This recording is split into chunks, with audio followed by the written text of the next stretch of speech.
晋太元中，武陵人捕鱼为业。 During the reign period of Taiyuan of the Jin dynasty, from 326 to 97 AD, there lived in Wuling a certain fisherman. One day, as he followed the course of a stream, he became unconscious of the distance he had traveled. All at once, he came upon a grove of blossoming peach trees, which lined either bank for hundreds of paces. No tree of any other kind stood amongst them, but there were fragrant flowers, delicate and lovely to the eye, and the air was filled with drifting peach bloom. The fisherman, marveling, passed on to discover where the grove would end. It ended at a spring, and then there came a hill. In the side of the hill was a small opening, which seemed to promise a gleam of light. The fisherman left his boat and entered the opening. It was almost too cramped at first to afford him passage, but when he had taken a few dozen steps, he emerged into the open light of day. He faced a spread of level land. Imposing buildings stood among rich fields and pleasant ponds all set with mulberry and willow. Linking paths led everywhere, and the fowls and dogs of one farm could be heard from the next. People were coming and going and working in the fields. Both the men and the women dressed in exactly the same manner as people outside. White-haired elders and tufted children alike were cheerful and contented. Some, noticing the fisherman, started in great surprise and asked him where he had come from. He told him his story. They then invited him to their home, where they set out wine and killed chickens for a feast.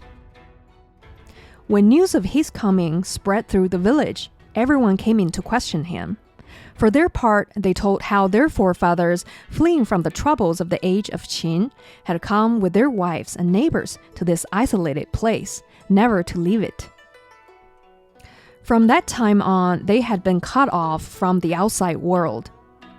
They asked what age was this. They had never even heard of the Han, let alone its successors of the Wei and the Jin. The fisherman answered each of their questions in full, and they sighed and wondered at what he had to tell. The rest all invited him to their homes in turn, and in each house, food and wine were set before him. It was only after a stay of several days that he took his leave. "Do not speak of us to the people outside," they said. But when he had gained his boat and was retracing his original route, he marked it at point after point. On reaching the prefecture, he sought audience of the prefect and told him of all these things. The prefect immediately dispatched the officers to go back with the fisherman. He hunted for the marks he had made, but grew confused and never found the way again. The learned and virtuous hermit Liu Ziji heard the story and went off elated to find the place, but he had no success and died at the length of a sickness. Since that time, there have been no further seekers of the ford. Thank you for tuning in to the Global Novel. I'm Claire Hennessy. What you've just heard is a short prose fable called Peach Blossom Spring, written by China's best-known poet during the 6th dynasty period, Tao Yuanming.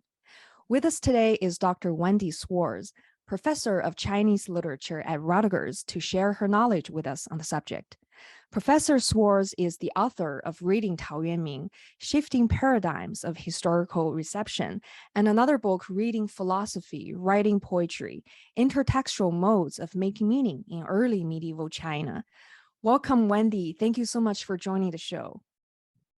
Thank you very much, Claire, for having me here. It's my pleasure, and it's always fun to talk about Tao Yuanming. Right. First of all, could you tell us who Tao Yuanming was? Yes, I would love to. He was one of China's most beloved poets and has remained so. He was most likely born in 365 and he died in 427. He served in government office for about 13 years, and serving in government office at the time was the main career for all educated men. He withdrew from office when he was about just 40 years old and lived out the rest of his life in what was considered reclusion as a gentleman farmer. He wrote mostly about his life in retirement, including his daily activities, as well as about his philosophy of reclusion. During his lifetime, he was in fact not considered a major poet. It was only in the centuries after his death that he acquired the stature that he has today. Right. And after his death, he came to represent 4 Chinese readers, 3 exemplars. Number 1, he was the eccentric recluse because he supposedly quit office because he refused to don the formal, proper attire to meet an inspector sent to his district. He allegedly said, "I refuse to bend at the waist for a mere 5 pecks of rice."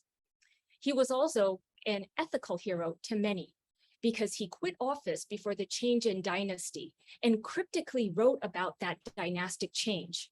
So later readers saw in this act as a show of loyalty for not serving 2 rulers. For others still, he was the lofty transcendent. Some believe that he transcended the mundane, including politics altogether.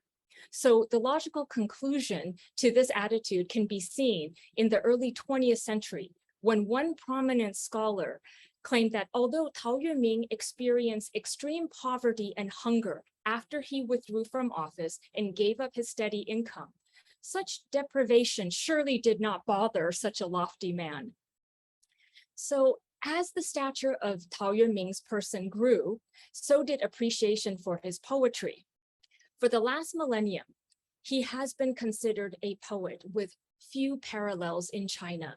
Today, there's a subfield in Chinese literature devoted to studying Tao Yuanming and his works, much like Shakespeare studies in English literature.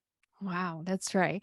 So how is a recluse defined? I was wondering, what did a recluse look like in Tao Yuanming's time? And how do the ways of a recluse help us understand the cultural climate of the poet? Broadly speaking, a recluse in pre-modern China referred to someone who qualified for government service by virtue of their education, their class, and abilities, but they chose instead to withdraw from or shun that kind of active public life. In Tao Yuanming's era, the early medieval period, roughly from the 3rd to the 6th century, reclusion had especially interesting and peculiar features. Reclusion, then, was not necessarily defined against government service. Medieval writers introduced the crafty concept of recluse at court, which meant reclusion was defined by one's state of mind or one's intent. So in other words, if a court official was lofty-minded, detached, and transcendent, then he could lay claim to practicing a reclusion of sorts, even while serving at court. So as a side note, this of course had the advantage of maintaining the respectability of being a government official and collecting a steady salary, all the while maintaining the reputation of being a lofty transcendent. So in short, to be considered a recluse in medieval China, one did not need to hide out in the mountains like a hermit and lead an ascetic life. So I think this is one of the most important distinctions between the concept and practice of reclusion in China and in the West. In medieval China, reclusion was less about place, that is to say, where you are physically. It was more about the state of mind or intent, in other words, where you are mentally or spiritually. Another interesting feature of medieval reclusion was the social aspect of it. Contrary to the popular perception of a recluse as a hermit living an obscure ascetic life away from others, recluses were often famous and sought after in medieval China. Tao Yuanming, in particular, was well known in his locale as an eccentric, lofty-minded recluse. There are anecdotes about how gentrymen and officials sought his company and would lure him with food and wine, for they knew how much he loved wine above all. That's right. The fact that Tao Yuanming being a drunkard is both an interesting and baffling fact to me. He was reportedly to be drunk while tending his farm, right? And he seldom accepted visits except acquaintances who truly desired to befriend him, and especially those who brought him wine, as you just mentioned. When he gets drunk faster than his guests, he would simply tell them to leave so he could sleep. And he could spend all the money he received from a friend as prepaid credits on a bar rather than on food, which he's mostly deprived of. While nowadays we designate such behaviors as alcoholism, I wonder how drinking was viewed at his time, and how should we understand Tao's alcoholism in relation to his status as a recluse and a poet? Yes. The extant biographies of Tao Yuanming are filled with such anecdotes about his drinking, love of drinking. The ancient Chinese, in fact, rarely viewed habitual wine drinking pejoratively as alcoholism. Quite to the contrary, in early medieval China, drinking had become a defining part of elite culture. Social outings and gatherings would include intellectual discussion, poetry composition, and drinking wine, and lots of it. In certain cases, a man's drinking might even be construed as a tempered form of political protest or a muted gesture to mark some sort of unspeakable distress. This was, in fact, the dominant reading of the famous scholar official Ren Ji, who lived about 150 years before Tao Yuanming. Ren Ji was said to have taken to wine bibbing and to have played the role of the drunkard during a turbulent era when one powerful and ruthless family was poised to replace the ruling dynasty.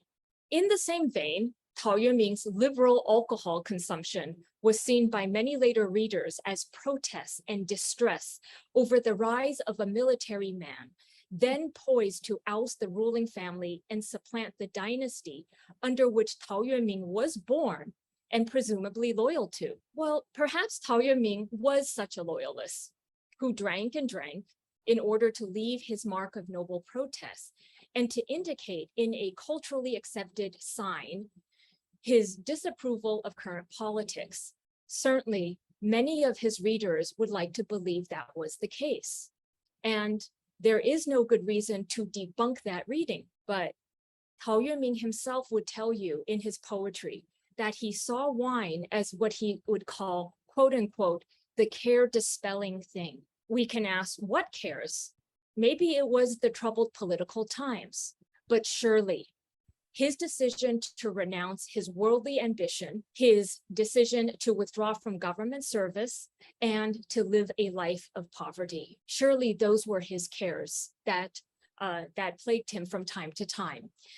Because to withdraw from government service at the time and to subsist on your own through farming, for instance, that was not an easy decision to make. And in one poem of his, in which he praises the dignity and honor of impoverished gentlemen of the past, Tao Yuanming obliquely references the resentful words he gets at home, presumably from his wife and his sons who were made to live his choice of poverty. That's right.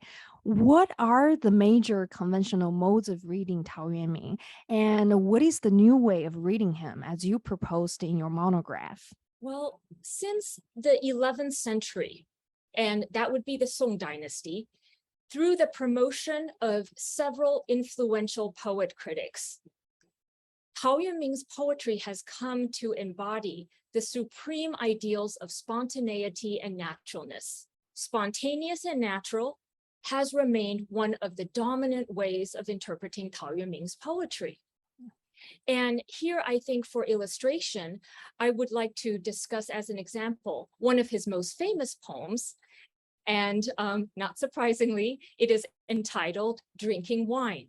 This is the 5th one in a series of 20 poems. That is great. Actually, I love it. It's one of my favorite. Yes, please. Yes, it is a beloved poem, and many Chinese can recite this by heart. That's So right. I will read my English translation of it. I built my hut in the midst of men, yet hear no clamor of horse and carriage. You ask, how can it be done? With the mind detached, place becomes remote. Plucking chrysanthemums by the eastern hedge, at a distance I catch sight of the southern mountain. The mountain air becomes lovely at sunset as flying birds return together in flocks. In these things, there is true meaning. I wish to explain, but have forgotten the words. The Wow. most famous couplet, I know, it's moving every time I read and think about this poem. Yeah. The most famous couplet comes in the middle of the poem. The couplet, the two lines, plucking chrysanthemums by the eastern hedge, at a distance I catch sight of southern mountain. The internal connection between these two lines is the theme of long life. The chrysanthemums is an ingredient for long life elixirs, and the southern mountain is a Chinese cultural symbol of long life. So there is this spontaneous nexus of meaning that happened just in a daily activity of Tao Yuanming. To just happen to catch sight of something rather than attempting to find something indicates a lack of intentionality. And for Chinese readers, this exemplifies spontaneity. So in other words, you're not actively trying to see something, find something. So this attribute of spontaneity was so much part of the Tao Yuanming brand that a competing version of the text that circulated in the Song dynasty with a variant to gaze at, wang, instead of to catch sight of, jian, was summarily dismissed by later editors, critics, and readers. Because according to their line of reasoning, to gaze at, wang, would suggest intentionality, which a spontaneous and natural poet such as Tao Yuanming surely could not have meant. They would say Tao Yuanming simply poured out what was within him without any thought of using language to craft literary works. So for about a millennium, this interpretation of Tao Yuanming and his poetry as being utterly and absolutely spontaneous and natural and uncrafted had created blinders to reading and appreciating the full range of his poetic art. For centuries, critics by and large ignored earlier textual sources for Tao Yuanming's poetry and saw instead his works as utterly and absolutely original in their spontaneous creation. My recent book on early medieval Chinese poetry and philosophy and their intersection demonstrates that Tao Yuanming did not, in fact, create from within a vacuum of spontaneous genius. He himself was an intertext. His works are a lacework of many other texts. He read earlier texts, such as the Zhuangzi and the Analects, and was familiar with the Chinese philosophical and literary traditions. And he, in fact, used them in his own literary production. So in my recent book, I argue that instead of searching for Tao Yuanming's originality in imputedly unique inventions, we ought to inquire into how he deliberately selected from and creatively used cultural forms that were available to him to produce texts that are of his own distinct design and composition. Right. What were the literary canons in six dynasties, ones that dismissed Tao Yuanming's works as mediocre? And how did he get recognized by Tang Song poets? And what are the social and literary conditions that witnessed a major shift in Tao's reception, do you think? Well, it might be interesting for our viewers to know that Tao Yuanming was not always considered to be a great poet, a natural, spontaneous poet. In fact, critics and readers during his own time saw him primarily as an eccentric or a lofty recluse who happened to write poetry that was often confused with the words of a mere farmer. Natural was only articulated as a defining attribute of Tao Yuanming's works about 500 years into his reception history during the Song dynasty. Now, this was not because naturalness did not exist as an aesthetic term or concept during Tao Yuanming's time. Since, for example, naturalness was applied by early medieval Chinese writers to the poetry of Tao Yuanming's contemporary, Xie Lingyun, who has now since come to epitomize the exquisite craft and artfulness that's celebrated in that period. And many modern scholars who examine the works of Tao Yuanming and Xie Lingyun and who study this period, they have duly noted that both of these poets, Xie Lingyun and Tao Yuanming, have been described as natural by critics of different periods. And many of these scholars explain this as a progression from error to truth. That is to say, the early medieval perception of Xie Lingyun's poetry as natural was simply inaccurate. According to that line of thinking, it is the Song critics who finally got it right 500 years later. Tao Yuanming is the one that was truly natural, while Xie Lingyun becomes his antithesis. The simplicity, directness, and lyrical nature of Tao Yuanming's farmstead poetry should render this quality self-evident according to that line of thinking. But as I have pointed out in many of my writings, the critical importance of historicizing interpretive concepts and terms. For example, if we historicize the concept of naturalness, a very different and more convincing explanation emerges.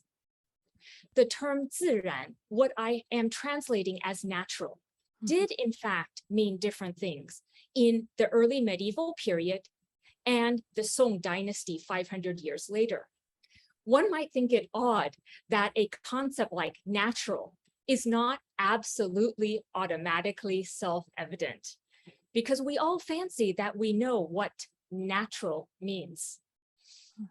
The Song dynasty understanding of natural is in fact closer to our modern understanding of it, meaning spontaneous, effortless, artless. The early medieval writers had a different understanding, and they were not wrong to perceive Xie Lingyun's poetry as natural, since it bore the hallmarks of natural craft in early medieval China. Because for those readers, Xie Lingyun's poetry directly pursued a scene without leaving obvious excessive marks of crafting.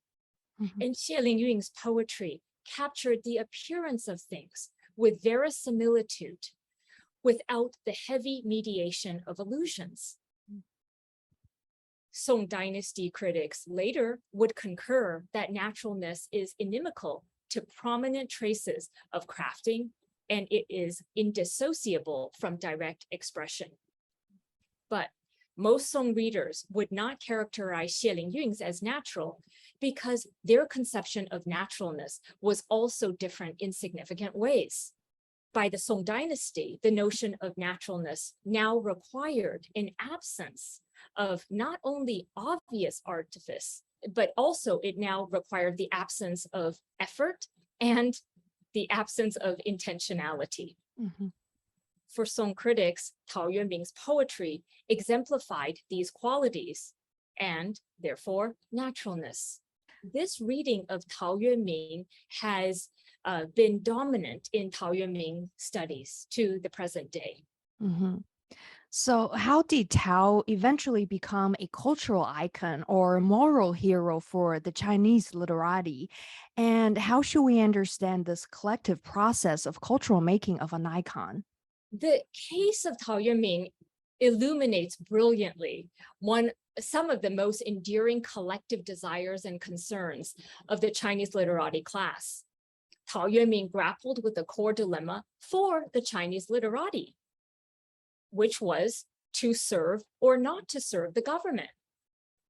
Reasons for serving might be ambition, bettering society, financial considerations, and respectability.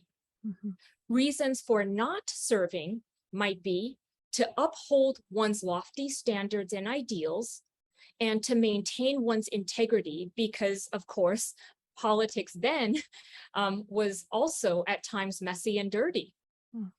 Also, another reason for not serving would be the constraints and lack of freedom in the government bureaucracy. Like many before and many after him, Tao Yuanming faced this major life dilemma. However, Tao Yuanming acted. He made a brave choice to withdraw from government service and live as a farmer recluse. And he made this choice that many others simply couldn't. And Tao Yuanming lived that choice with mostly joy and tranquility, if we are to believe his portrayals of his farmstead life. Tao Yuanming thus stood for the freedom and daring that most could only dream about. And as I mentioned earlier today in our program, for many critics and readers in the Song dynasty and afterwards, Tao Yuanming's withdrawal from government in a precarious and unstable era did not end up serving two different ruling dynasties, made him a moral hero who represented loyalty and integrity. His supposed loyalty was celebrated, especially in the Song dynasty and thereafter. In part, this is because loyalty to one dynasty was integral to the Song definition of morality. Different eras emphasize different aspects of Tao Yuanming and his works because different eras are guided by different cultural demands and changing aesthetic and moral concerns. So in this way, the construction of Tao Yuanming as one of China's greatest cultural icons was a collective, cumulative, and ever-changing process. What cultural legacy did Tao Yuanming leave us? Tao Yuanming has been an enduring cultural icon because he appealed to a wide range of audience for a variety of reasons. In pre-modern China, for the Confucian moralists, he stood for unswerving loyalty and unbending integrity. For sympathizers of Taoist or Buddhist thought, Tao Yuanming was untrammeled and he represented transcendence. For scholar officials, his work gave them a literary space to fantasize about leaving the toilsome or tainting world of officialdom. And for playwrights and painters, Tao Yuanming provided many colorful anecdotes for them to work with, such as stories about his love of wine, his pursuit of freedom, and his flouting of etiquette and conventions. For the modern audience, we still appreciate Tao Yuanming for his courageous choice of pursuing a life of freedom and independence against the pressures of society, of culture, of family, and we appreciate him for doing as he pleased and living his ideal life. Another big part of Tao Yuanming's cultural legacy is this vision of utopia depicted in his famous work, Peach Blossom Spring, with which reading of which you began your program with. This story is about a fisherman who stumbles upon a hidden enclave and discovers a small agrarian community with inhabitants living in idyllic, peaceful, and harmonious existence, far, far away from politics and social upheavals. So this is what the fisherman sees upon discovering the hidden enclave. And here I will read a short passage from the prose introduction of Peach Blossom Spring. The houses were orderly aligned with rich fields and beautiful ponds. Mulberry and bamboo trees and the like grew there. Crisscross paths lined the fields. The sounds of cocks and dogs could be heard from one courtyard to the next. Men and women were coming and going about their farm work in the fields. The old and young were carefree and happy. So the peach blossom spring inhabitants enjoyed material self-sufficiency. They have fields, they have ponds, trees, and plants that fulfill their basic needs. The able-bodied men and women work the fields, while the old who have worked and the young who will one day work can live a happy and carefree existence. The passage about the sounds of cocks and dogs being heard from one courtyard to the next alludes to a chapter in Laozi Dao De Jing, often translated into English as the classic of the way and virtue. And that chapter in Laozi Dao De Jing describes an ideal state or realm. Mm-hmm. In other words, the peaceful coexistence of neighboring communities in which dogs and cocks in one can be heard in the other, yet these communities have no contact, more importantly, no conflict with one another, so that proximity did not build or lead to conflict. And so this use of this famous Laozi allusion here signifies rustic harmony and tranquility. And the poem portion of the Peach Blossom Spring, because this text has a prose introduction and a poem that follows, beautifully elaborates this idyllic picture. And here I would like to recite some lines from the poem portion of Peach Blossom Spring. By agreement, they set about farming the land. When the sun went down, each rested from his toil. Bamboo and mulberry provided shade enough. They planted beans and millet, each in season. From spring silkworms came the long silk thread. On the fall harvest, no king's tax was paid. Children wandered about singing songs. Graybeards went paying one another calls. Although they had no calendar to tell, the 4 seasons still filled out a year. Joyous in their ample happiness, what need is there for clever contrivance? This pared down living yields abundant joy. Their food and clothing are sufficient, yet their happiness is ample. They are free from the constraints of governed society, no taxes to pay, no calendar to determine their lives. The old here can enjoy leisure by making social calls, and the young express their innocence by singing songs. Mm-hmm. This is a picture of rustic simplicity in which clever contrivance and the troubles it brings have no place. And clever contrivance here could mean ambition and getting ahead in the world. The vision of utopia sketched in Peach Blossom Spring is in fact remarkably similar to how Tao Yuanming represented his own farmstead life. Being in nature, working the land, making an honest living, making social calls to neighbors, and drinking wine in leisure. Mm-hmm. To be able to find extraordinary pleasure in such ordinary things, such as Tao Yuanming has shown in many of his other works, mm-hmm. constitutes life in its ideality. I think that Tao Yuanming continues to appeal to readers today because we believe he lived as he pleased, mm-hmm. and he lived his ideal life. That's such a profound idea for every one of us.